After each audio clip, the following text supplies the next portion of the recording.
At dinner, my daughter-in-law humiliated me, and the next day, I quietly took back everything she had. Those words hung in the air, heavy with the promise of something much more than what it seemed. I had been a part of this family for over 40 years. I raised my son, gave him everything I had, and thought I knew what it meant to be loved by my own flesh and blood. But I was wrong. So wrong. That night, everything changed. It wasn't just a simple dinner, it was a turning point. Sarah, my daughter-in-law, had always been distant, but this was different. I had invited her and my son, John, over for a quiet evening. It was supposed to be special, a family dinner in my home, a chance for us to reconnect. After all, we hadn't spent much time together lately. John had been busy with work, and Sarah, well, she'd always been more interested in her own life than in mine. But I thought maybe this time, things would be different. Maybe this time, we'd sit together, laugh, and share stories like we used to. But as the evening wore on, I could feel the tension growing. Sarah's eyes were cold, her smile forced. She barely looked at me, and when she did, it was like I was invisible.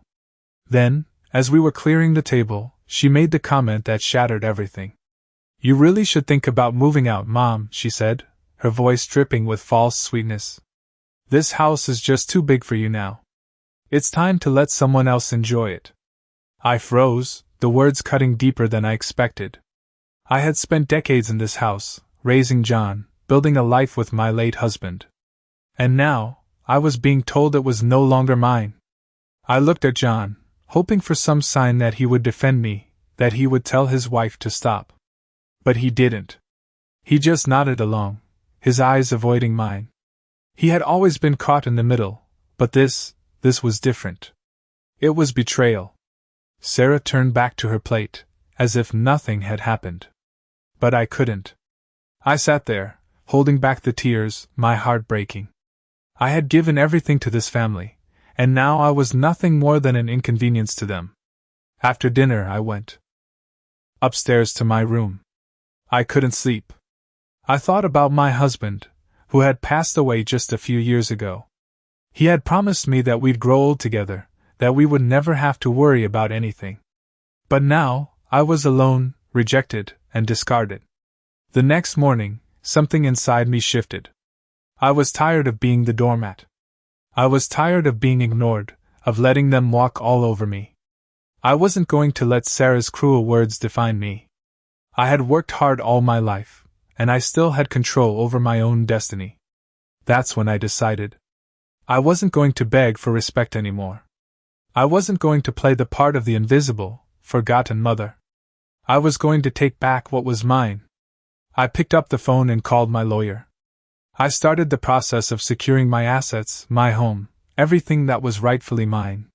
It wasn't revenge, it wasn't spite. It was reclaiming my life. That afternoon, I received a call from the bank. The transfer was complete. My assets were protected. And when Sarah and John came over the next day, I quietly handed Sarah a letter. She opened it, and her face went pale as she realized what I had done.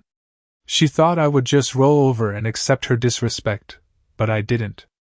I had fought for my place in this world, and I wasn't going to let anyone take it away. Sarah's eyes flickered with panic, but I didn't say a word. I didn't need to. My actions spoke for me. John looked at me, his face a mix of guilt and shock. But I wasn't interested in his apologies. It was too late for that. I had reclaimed my dignity, my control, and I was done. That night, I sat in my favorite chair by the window, watching the sunset. I had taken back everything I had been denied, not through anger, but through quiet strength. I had never been weak. And now, they would know it too. The next chapter of my life was mine to write. And I would write it on my terms. The morning after, the house felt colder, emptier. I walked through the rooms, the walls that had witnessed so many years of laughter, love, and sorrow. It was strange, how quiet everything had become. I made my coffee and sat by the window, watching the birds outside. The world was still turning, but I felt suspended in time. The dinner from the night before replayed in my mind. Sarah's words, cutting so deeply, and John's silence. It wasn't just the words that hurt. It was the realization that my family had shifted in a way that left me behind. But the more I thought about it, the clearer it became. I couldn't go on like this. I had to take control, or risk losing myself entirely. I had spent my whole life taking care of everyone else. It was time to take care of me. The phone rang, breaking my thoughts. It was my lawyer, confirming that the paperwork was in order. My assets were protected. My home, my investments, everything that I had worked for was now secure. No one could take it from me. I hung up, feeling a surge of confidence. I wasn't going to beg for my place in my own family. I was done with that. The next day, I called Sarah. I told her to come over, that I needed to speak with her. There was no anger in my voice, no bitterness. Just calm. When she arrived, she had that same cold, distant look in her eyes. But I wasn't intimidated anymore. She stood in the doorway, her posture stiff. "What's this about?" she asked, her voice laced with suspicion.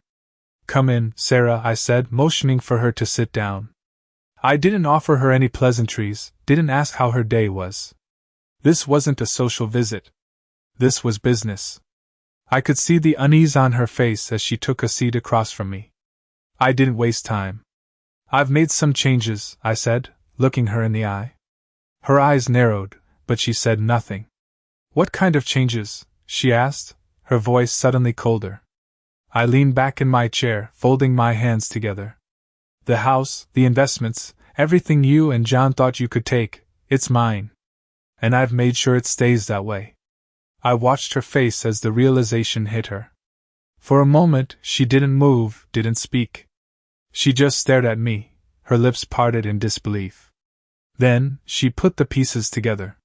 "You've gone behind our backs," she spat, her voice rising with anger. "You think you can just take everything from us?" I didn't flinch. I had expected this reaction. Sarah had always been about control, about getting what she wanted, and she wasn't used to being denied. "No, Sarah," I said softly. "I'm taking back what's mine. You never had the right to it." She stood up abruptly, knocking her chair back. "You'll regret this," she hissed, her eyes flashing with fury. But I didn't respond. There was nothing more to say. She stormed out of the room, slamming the door behind her. I sat there for a moment, the silence settling in around me. I wasn't angry. I wasn't upset. I was relieved. The weight that had been pressing on me for so long was finally lifting. I had taken back control. I had done something for myself, for the first time in years. Later that day, I received a call from John. His voice was softer than usual, a mix of guilt and confusion. "Mom, I don't understand what's going on," he said. "Why didn't you tell me about all this?" I could hear the strain in his voice. "John," I said, "this isn't about you or Sarah. This is about me. I'm tired of being pushed around. I'm tired of being ignored." There was a long pause on the other end of the line. "I don't know what to say," he finally murmured. "I never thought," I cut him off. "You never thought I'd fight back, right? Well, I am." There was another long silence, then a soft sigh. "I just don't want things to be like this," he said. "I never wanted to hurt you." I didn't respond right away. I didn't need to. The truth was, John had been passive for too long. He had let Sarah manipulate everything, and he hadn't stood up for me when it mattered. But I wasn't going to wait for him to change. I had already made my decision. "I'll be fine, John," I said, my voice steady. "This is just the beginning." I hung up the phone and stood up. I walked to the window, looking out at the world beyond. I had been through so much, but now, for the first time in a long while, I felt like I was in control again. This was my life, and I was going to live it on my own terms. The days that followed felt like a blur, but there was a new sense of clarity in me. I had made a decision, and now I had to live with it. Sarah's outburst still lingered in my mind, but I had come to terms with the fact that this wasn't about me seeking revenge. It was about me taking back control. The quiet, lingering anger I had felt for so long had been replaced with something else, determination. Every morning, I would wake up and start my day like I had for so many years, but now it felt different. The weight that had burdened me for so long was gone. It wasn't about Sarah anymore. It was about me. I didn't know exactly what I wanted to do with this newfound power, but I knew I wasn't going to sit around and let anyone take from me again. One afternoon, while I was out running errands, I ran into an old friend from the neighborhood, Jane. She had always been someone I admired. She was independent, smart, and always seemed to have her life together. We exchanged pleasantries, but when she asked how I was doing, I couldn't help but open up. I told her everything, about the dinner, about Sarah's humiliation, about the changes I had made in my life. Jane listened quietly, her expression thoughtful. "Helen," she said after a long pause, "I think you've done the right thing." Her words hit me like a wave of relief. I hadn't realized how much I needed to hear that, how much I needed someone to validate what I had done. "You've been through a lot," Jane continued. "But you can't let them walk all over you.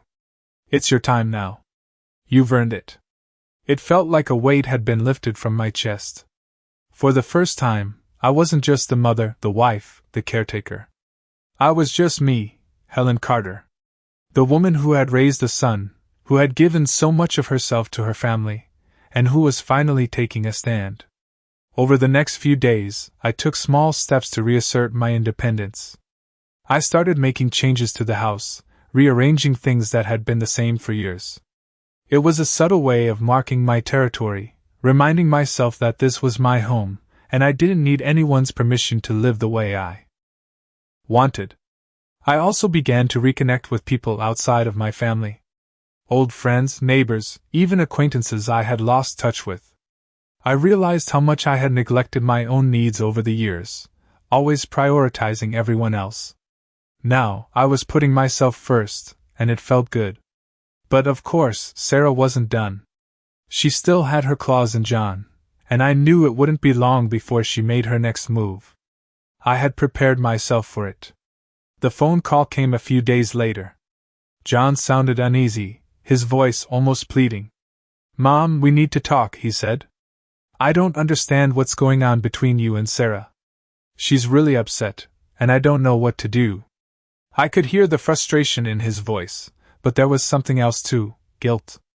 I wasn't sure whether he was guilty for his own actions or for not standing up to Sarah, but either way, it was clear he was torn. "John," I said, keeping my voice steady, "I'm not doing anything to Sarah. I'm simply taking control of my life.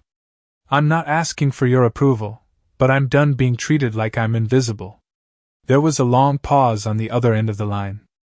I could almost feel the weight of his thoughts, the struggle between loyalty to his wife and his mother. Finally, he spoke. "I just don't want this to tear the family apart," he said softly. "I've always tried to keep things balanced, but I don't know where to draw the line." I understood his dilemma, but I also knew that the line had already been drawn. Sarah had crossed it long ago. "John," I said, my voice gentle but firm, "sometimes, in order to preserve something, you have to let go of what's harming it. I'm not asking for your loyalty or your understanding. I'm asking for respect." There was another long silence, and then, finally, he spoke again. "I get it," he said, his voice quieter. "I'll try to talk to Sarah." I nodded, even though he couldn't see me. "Thank you," I said simply. After the call, I sat in silence for a moment, letting the reality of the situation sink in. I wasn't sure where things would go from here, but I had made my choice. I wasn't going to beg for love or loyalty. I wasn't going to sit in silence while Sarah manipulated everyone around her. I had earned the right to live my life on my own terms, and I would no longer be silenced. The road ahead would be hard, I knew that. But I was ready. Ready to stand tall, ready to fight for what was mine, and ready to face whatever came next. I was no longer the passive woman I had once been. I was Helen Carter, and I was finally living for myself. The following week, I received an unexpected visit from Mary. She knocked on my door, her face filled with concern, yet there was an unmistakable look of approval in her eyes as she entered. I had shared with her everything that had been happening, the dinner, the confrontation with Sarah, and the steps I had taken to protect myself. But now, she was here to check on me, to see if I was truly okay. "Helen," she said softly as she sat down beside me, "you know I've always admired you. But seeing you take control like this, it's more than I expected." I nodded, but I didn't speak immediately. The truth was, I didn't fully understand it myself. The woman I had become in the past few days felt foreign, like someone I had buried long ago. But here I was, standing up for myself in ways I had never done before. And while it felt empowering, it also felt unsettling. "I don't know how to explain it," I said finally, my voice quiet. "It's like a switch was flipped. After all these years of giving, of being there for everyone else, I couldn't do it anymore. I couldn't let them walk all over me. I'd been invisible for too long." Mary looked at me with understanding, her eyes soft. "You've spent your whole life caring for others," she said gently. "But now it's your turn. You've earned this. Don't let them take it from you." Her words lingered in the air long after she left. They gave me the strength I needed, and I realized that Mary was right. I had given everything to my family, to John and Sarah, and it had never been enough. But now, I wasn't just surviving. I was living for myself. I didn't need their approval anymore. The next morning, as I sat by the window, sipping my coffee, I thought about the path ahead. There was still so much to figure out, so much I hadn't anticipated. But one thing was clear: I wasn't going to sit idly by and let Sarah continue to manipulate my family. I had started this journey to reclaim my life, and I was going to finish it on my own terms. It wasn't going to be easy. I knew that. But the more I thought about it, the more I realized that it didn't matter. What mattered was that I was finally taking control. The doorbell rang just as I was finishing my coffee, and I stood up, not expecting anyone. But when I opened the door, I was surprised to see John standing there. His face was solemn, his eyes avoiding mine. "Mom, we need to talk," he said, his voice thick with emotion. I nodded and motioned for him to come in. As he sat down, I could tell that he had been struggling with his own feelings. There was guilt in his eyes, but there was also something else: fear. He had seen the changes in me, and I could tell he didn't know how to handle it. "I don't want to fight," he began, his voice hesitant. "But I don't understand why you're doing this. Why all the sudden changes?" I met his gaze, my heart heavy with the weight of what had been lost. "John, I've been invisible for so long," I said quietly. "I've spent my whole life putting everyone else first, your father, you, Sarah. I've given up so much, and I've been treated like it didn't matter. This is my life, and I'm not going to let anyone take it from me anymore." There was a long pause as John processed my words. He shifted uncomfortably in his seat, his hands clasped tightly together. "But Mom, Sarah, she's upset. She doesn't understand why you're doing this," he said, his voice tinged with frustration. I sighed, feeling the familiar ache of disappointment. "John, Sarah has manipulated you for years," I said, my voice steady but firm. "And you've let her. But I'm done. I'm not going to stand by while she tries to take everything from me. I've earned this, and I won't apologize for it." John stared at me, the silence stretching between us. His expression softened, and for a moment I saw the boy I had raised, the boy who used to crawl into my lap when he was scared. But that boy was gone, replaced by a man who was caught between loyalty to his wife and respect for his mother. "I just don't want to lose you, Mom," he said, his voice barely above a whisper. "I don't want to lose my family." I reached across the table and took his hand, squeezing it gently. "You haven't lost me, John," I said quietly. "But you need to see what's been happening. You need to see Sarah for what she is. And if you can't, then I'll have to keep going without you." The weight of my words hung in the air, and I watched as John's eyes filled with tears. For the first time in a long time, I felt like I had finally made him understand. He didn't have to choose between me and Sarah. He just needed to open his eyes and see what was really happening. After he left, I sat in silence, my thoughts swirling.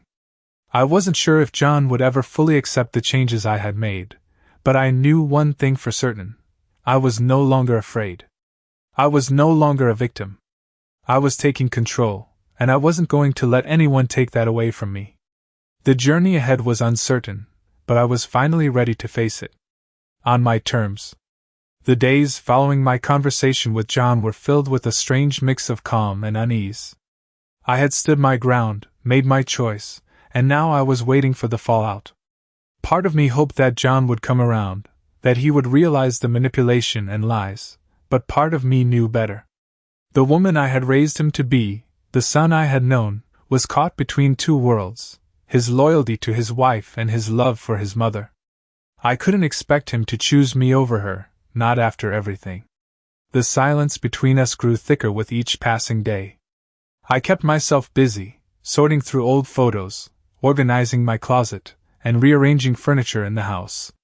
It felt like small acts of rebellion, as if each change was a way to assert my independence, to remind myself that I was still in control of my life. I wasn't waiting for permission from anyone anymore. I was making my own decisions, and I wasn't looking back. But then came another call from John. This time, there was no hesitation in his voice, no pleading. He spoke with clarity, almost as if he had reached some kind of decision. "Mom," he said, "I've been thinking a lot about what you said. About Sarah. I don't know how I didn't see it before, but I've realized you're right. She's been manipulating both of us for so long. And I've let it happen." His words hit me harder than I expected. I wasn't sure what to say, but I knew one thing: it wasn't too late for us. "John," I replied, my voice steady but filled with emotion, "I've always wanted what's best for you. I just want you to see what she's done, to see what we've become. I've spent my life giving everything to this family, and now I'm taking it back." There was a long pause on the other end of the line. When he spoke again, his voice was soft but resolute. "I'm sorry, Mom. I've been blind. I can't change what's happened, but I can make things right from here on out. I'm going to talk to Sarah. I can't promise it will be easy, but I'm done letting her control everything." I felt a weight lift off my shoulders. For the first time in what felt like forever, I felt hope. Maybe, just maybe, things would start to change. "I'm proud of you, John," I said, my voice thick with emotion. "I never stopped believing in you." After we hung up, I sat in silence, absorbing what had just happened. The past few weeks had been a whirlwind of emotions: anger, frustration, sadness. But now, there was something else. It was the feeling of having my voice heard, of finally being acknowledged after years of being sidelined. But as much as I wanted to believe that everything would be okay, I knew this was just the beginning. Sarah wasn't going to give up easily. She had always been a force to be reckoned with, and I wasn't naive enough to think she would back down just because John had seen through her. I needed to prepare for whatever came next. I needed to be strong. The next day, Sarah showed up at my door. Her eyes were red, and she didn't look like the confident woman I had come to know. There was a vulnerability in her that I had never seen before. But I wasn't fooled. I could tell she was trying to put on an act, trying to regain control of the situation. "Helen," she said, her voice strained, "we need to talk. I know you're angry, but this isn't how things are supposed to be. We're family." I looked at her, and for the first time, I didn't feel the familiar sense of obligation to make things right. "Sarah," I replied, my voice calm but firm, "you've crossed a line. You've manipulated everyone in this family, and I won't stand for it anymore. I'm not asking for your approval, and I'm not asking for your forgiveness. I'm done being controlled." Her face tightened with anger, but I stood my ground. "You've taken enough from me. This is my life, and I'm going to live it the way I choose." For a moment, she didn't speak. I could see the wheels turning in her mind, calculating her next move. But I wasn't going to let her win. Not this time.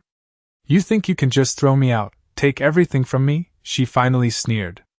"I'll make sure you regret this, Helen." I stood up slowly, my hands resting on the table in front of me. "You don't scare me, Sarah. You've already done your worst. But I'm still here.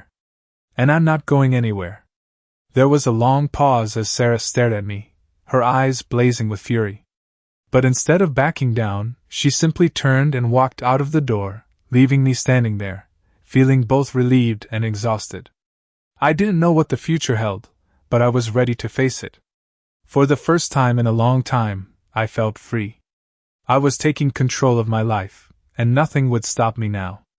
The following weeks were filled with a strange quiet. There was a certain stillness in the house that felt both uncomfortable and liberating. I had made my stand, and Sarah had left, but I knew things weren't over. I could feel the tension still hanging in the air, like an unspoken promise of what was to come. John had been distant since our last conversation. He had said he would try to talk to Sarah, but I had no idea how far he was willing to go to repair the damage. I didn't expect anything from him anymore, not really. The damage had been done, and the family I thought I knew had shifted beyond recognition. It was strange how quickly things could change. One day, you're sitting at the dinner table, surrounded by the people you love, and the next, you're looking at empty chairs, wondering how it all fell apart. But as I sat in my living room that afternoon, I realized something. I wasn't going to spend another day wondering what happened to my family. I had lived my life in the shadows, trying to please everyone else, and now it was time for me to step into the light. For the first time in years, I could breathe freely. I wasn't suffocating under the weight of everyone's expectations. I wasn't being manipulated. I was in control. The phone rang, and I glanced at the caller ID. It was John. I hesitated for a moment before picking it up. "Mom," he said, his voice quieter than usual, "I talked to Sarah."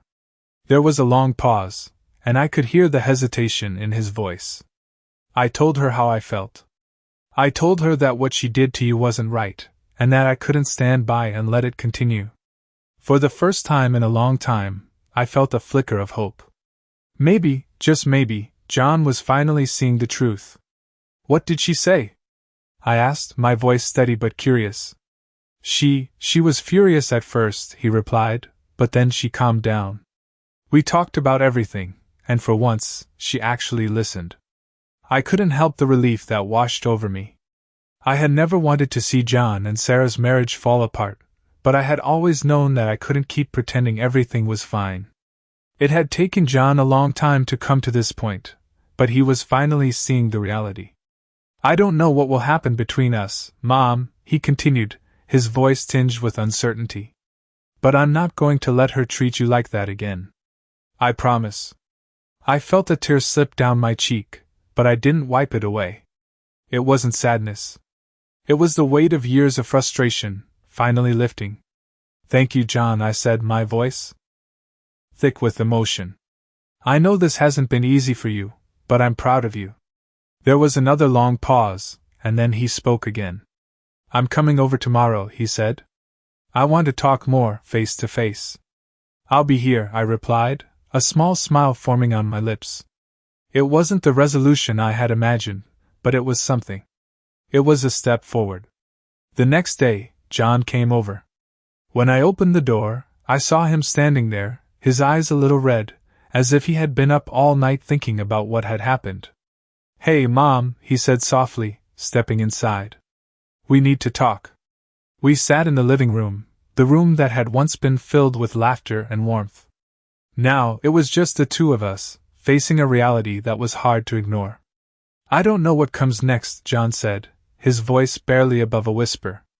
"But I know I can't keep pretending that everything is fine. I've been blind, and I need to make things right with you. You've always been there for me, and I haven't been there for you." I felt my heart ache at his words. It wasn't easy, hearing him admit the truth. But it was a start. "I've always wanted what's best for you, John," I said quietly. "I've never wanted to tear your family apart. I just want to be treated with respect, the way I've always treated you." He nodded, his eyes filled with remorse. "I get it, Mom. I really do. And I'm going to make things right. I can't promise it will be easy, but I'll do whatever it takes to fix this." I looked at him, and for the first time in a long while, I saw the son I had raised, the one who had always been there for me. "You don't have to fix everything," I said, my voice steady. "Just start by being real with me. That's all I've ever wanted." He smiled, a genuine smile that reached his eyes. "I will, Mom. I promise." As he left, I watched him walk down the driveway, and for the first time in a long time, I felt at peace. This wasn't the family I had imagined, but it was the family I had now. And I was finally starting to see that it wasn't about the past. It was about moving forward, one step at a time. The following days felt like a slow return to normal, but there was a new tension in the air. John was trying, I could tell, but the damage between him and Sarah was deep. Despite his words, I could feel the distance between us, like there was an invisible wall that neither of us knew how to break down. I didn't expect everything to change overnight, but a part of me still hoped for more. Sarah had not contacted me since our confrontation, and I had no doubt that she was fuming, trying to figure out how to regain control of the situation. But there was something different now. I was no longer afraid of her. I had stood up for myself, and I wasn't going to let her push me around again. But the truth was, I still cared. I cared about John, and I cared about the family I had worked so hard to build. It wasn't easy to let go of that dream, to admit that things might never be the way they were. The phone rang one afternoon, while I was sitting in the living room. I glanced at the caller ID and saw it was John. I hesitated for a moment before picking it up. "Hey, Mom," his voice sounded tired, but there was a softness to it. "We need to talk." I felt a wave of nervousness wash over me. It had been a few days since our last conversation, and I had no idea what he was going to say.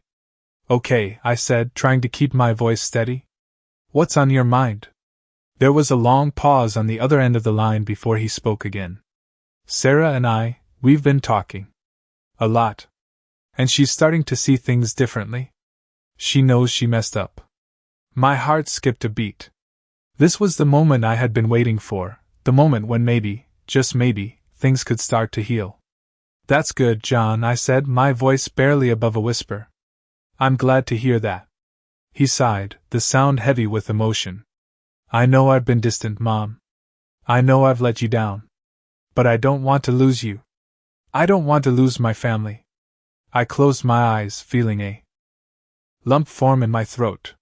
For so long, I had felt like the outsider in my own family, but now, it seemed like John was finally reaching out. "I don't want to lose you either," I said, my voice thick with emotion. "But you need to see things for what they are. Sarah's been manipulating everything for so long, and I can't pretend I don't see it anymore. I can't keep playing the role of the invisible mother." "I get it, Mom," he said softly. "And I'm sorry. I wish I had seen it sooner, but I'm not going to let it happen again. I'm going to make things right with you. I promise." His words brought a mixture of relief and sadness. It was hard to believe that we were here, at this point, after all the years of sacrifices, of trying to hold everything together. I had always put my family first, but now, I had to put myself first too. "I believe you, John," I said, my voice steady. "But it's going to take time. You can't just undo everything that's happened." "I know," he replied, "but I'm ready to try. I just need you to give me the chance." I took a deep breath, feeling a sense of calm wash over me. It wasn't going to be easy, but I knew it was the right thing. We both needed to rebuild. "I'm here, John," I said quietly. "I'm not going anywhere. But this time, things will be different." There was a long pause, and I could hear the sound of John shifting in his seat. "Mom, I want you to know something," he said, his voice barely above a whisper. "I'm proud of you. I'm proud of the woman you are. And I'm sorry I didn't see it before." His words hit me harder than I expected. It wasn't just an apology. It was a recognition of everything I had done for him, for our family. It was everything I had needed to hear for so long. "Thank you, John," I whispered. "That means more to me than you know." As the conversation ended, I felt a mixture of emotions. Hope, relief, and a sense of loss all at once. The family I had once known may never be the same, but I had finally found my own voice. I wasn't going to let anyone, not even my own son, take that away from me. I was in control of my life now, and I was ready to take whatever came next. The road ahead was uncertain, but it was mine to walk. And I was no longer afraid of what lay ahead. The weeks passed, and the changes I had made started to feel more permanent, more real. The house felt different now, not just in the physical sense, though I had moved things around, changed the furniture, and added little touches here and there, but in a deeper, emotional way. It was mine again. I wasn't just existing in it, I was living in it. And the more I settled into this new phase of my life, the more I realized how long I had been living for others, how much of myself I had lost in the process. I hadn't even realized how much I had given up until I started taking things back. The phone calls with John became more frequent. They were no longer full of awkward silences or tense moments. It seemed like the wall between us was slowly crumbling. I had learned to expect less from him, to not hold my breath for some grand gesture of reconciliation, but with each conversation, I could hear him growing more and more certain in his own decisions. He was starting to see things for what they really were, and that was all I could ask for. One evening, as I was sitting by the window, I heard the sound of tires crunching on the gravel driveway. I stood up, expecting it to be the mailman, but when I looked out, I saw John's car parked by the front door. My heart skipped a beat, not out of excitement, but from the anticipation of what was to come. I wasn't sure what to expect, but I knew it was time to face whatever came next. I opened the door, and there he was. He looked different, more worn, like he had been carrying something heavy for a long time. He had that familiar look of someone caught in the middle, torn between two loyalties. But there was something else in his eyes now, something I hadn't seen in a long time, clarity. "Hey, Mom," he said, his voice soft but firm. "Can we talk?" I stepped aside to let him in, my heart pounding in my chest. "Of course," I said, motioning toward the living room. We sat down across from each other, the silence stretching for a moment. I could tell he was gathering his thoughts, trying to find the right words. Finally, he spoke. "I've been thinking a lot, and I need to apologize," he said, his voice thick with emotion. "I haven't been there for you.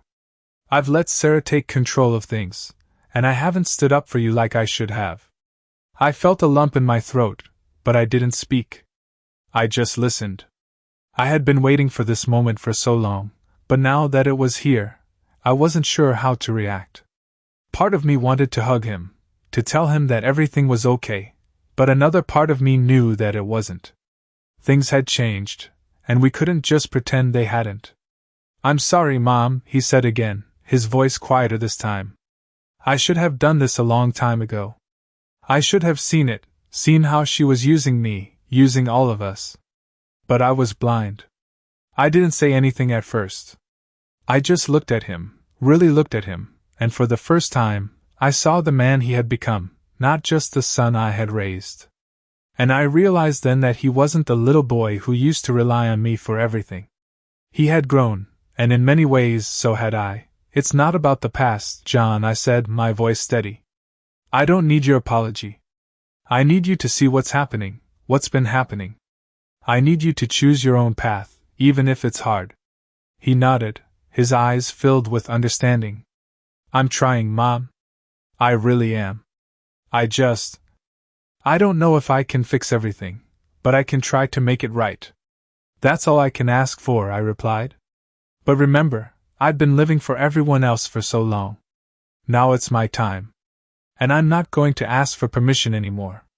The weight of those words hung in the air between us, but for the first time, it felt like the right weight. John seemed to take a deep breath, as if the pressure had finally eased. "I get it, Mom," he said, a small but genuine smile tugging at his lips. "I really do. I'm proud of you, for standing up for yourself." And with those words, something shifted. It wasn't forgiveness, not yet, but it was something else. It was an understanding, a shared recognition that the past couldn't be changed, but the future was ours to shape. That night, as I sat by the window again, watching the sun set behind the trees, I realized that I wasn't just waiting for things to get better. I was making them better. And no matter what happened next, I knew I would be okay.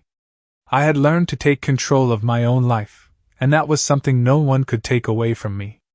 The road ahead was uncertain, but I was no longer afraid to walk it alone. The days passed slowly, but with each one, I felt the weight of my past begin to lift. It was a strange, freeing feeling. I had always been so focused on keeping the peace, on making sure everyone else was happy, that I had lost sight of my own needs. But now, for the first time in a long while, I was putting myself first. The house, once a place of tension and unspoken frustrations, felt like home again. It was still my home, and I was reclaiming it step by step. I no longer walked on eggshells, no longer worried about what Sarah or John might think. I had made my peace with the fact that things might never be the same, but I had also come to realize that I didn't need things to be the same to be happy. I had found my own strength. One afternoon, I decided to take a walk down to the park. It had been years since I had done something so simple, so for me. The sun was shining, the air crisp, and as I walked, I felt a sense of calm settle over me. I didn't need to be rushing around, trying to fix everything. For once, I could just be. I found a bench by the lake, sat down, and watched the ducks swim by. I was alone, but it didn't feel lonely. It felt peaceful. For the first time in a long time, I wasn't waiting for something to happen. I wasn't waiting for John to come around, or for Sarah to apologize, or for things to go back to the way they used to be. I was simply enjoying the moment. I had spent so many years waiting for the approval of others, waiting for love that was never truly given. But now, I was learning to love myself, to be content with who I was. That evening, when I returned home, I found a letter on the doorstep. It was from John. I hesitated for a moment before opening it, unsure of what to expect. But when I read the words inside, I felt a mixture of relief and sorrow.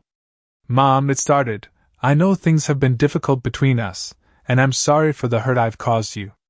I've been blind to the way Sarah has treated you, and I've been so caught up in trying to keep the peace that I haven't seen the damage it's done. I know I can't undo the past, but I want you to know that I'm here for you. I'm going to do better. I promise." His words were simple, but they meant more to me than I could say. For so long, I had wondered if he would ever see the truth, if he would ever realize the sacrifice I had made for him, for our family. And now, it seemed like he was finally seeing it. The road ahead wasn't clear.